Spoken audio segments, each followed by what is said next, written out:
pwede ko na rin pong i-anunsyo ngayon, no, dahil nga boots nangyaring yon, nagpapa-order na po ako ng third-party audit, no, nitong ginawa sa phase 1 ng EDSA para lang po masigurado na yung mga materyales, yung pagkagawa, talagang tama. No? Kasi po talagang nagalit po ako dito.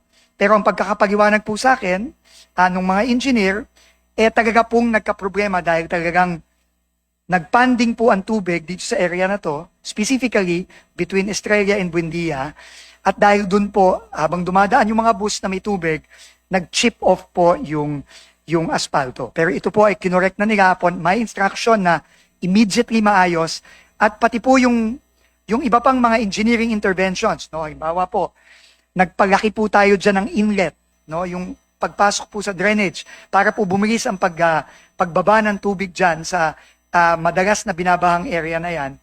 Ginawa na rin po nila yan at wala pong dagdag na cost yan sa taong bayan.